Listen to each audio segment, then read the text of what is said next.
Seneca opens letter 122 with a simple observation. Already the day is lengthening. It has recovered a noticeable amount of time.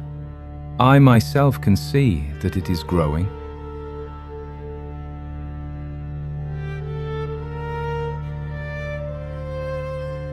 He is watching the light return after the winter solstice, and he uses it to ask a question that has nothing to do with astronomy. Why do some people live as if the sun were running backwards? The story he tells is this. A poet named Julius Montanus was giving a recitation. An acceptable poet, known more for his friendship with the Emperor Tiberius than for any great talent. His poems were full of sunrises and sunsets, cosmic machinery, Phoebus sending forth his burning flames, rosy day beginning to spread, the sad swallow returning to her nest, beautiful, official, synchronized with the world.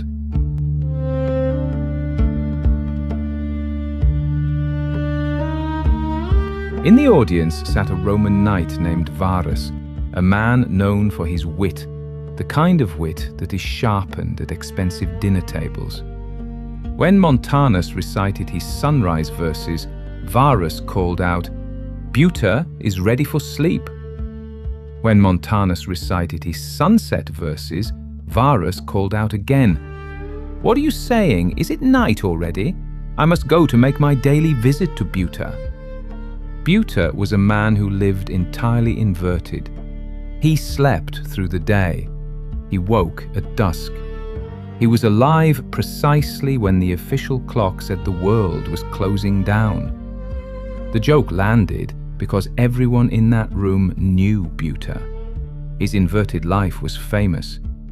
And Montanus, reciting his cosmic sunrises, had no idea he was performing the official order of time to a room that contained its living refutation.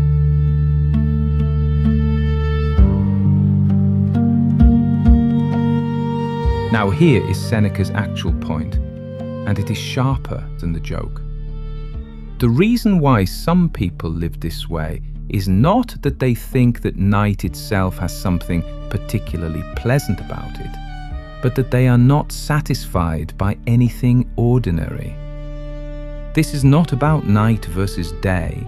It is not about bohemian rebellion or aristocratic excess. It is about what happens when the official clock, the synchronized rhythm of a civilization, offers a person nothing they actually want.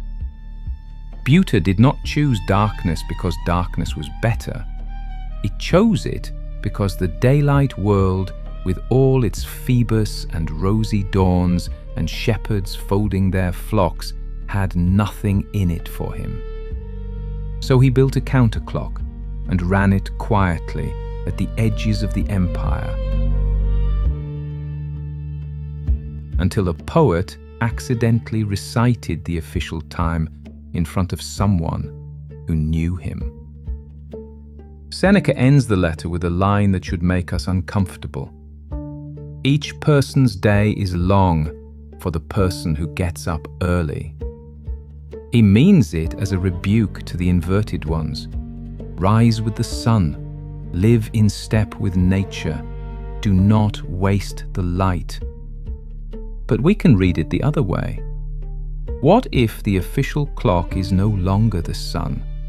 What if the synchronized order of a civilization is no longer rosy dawn and the shepherds, but the algorithm, the notification, the feed that rings at 3 in the morning because someone on the other side of the world just posted something that needed your attention? We are all Buta now. We have all, in some way, decoupled from the shared clock, and nobody is reciting the sunrise verses anymore, because nobody agrees on when sunrise is.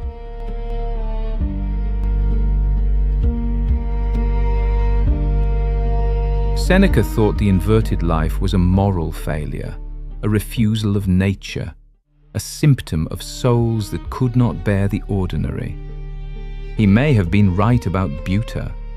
He could not have imagined a world where the ordinary itself became inverted, where the counterclock became the only clock, and the official sunrise became the thing nobody could quite remember how to find. Already the day is lengthening. It has recovered a noticeable amount of time. Seneca could see it growing. We should probably look up from the screen and check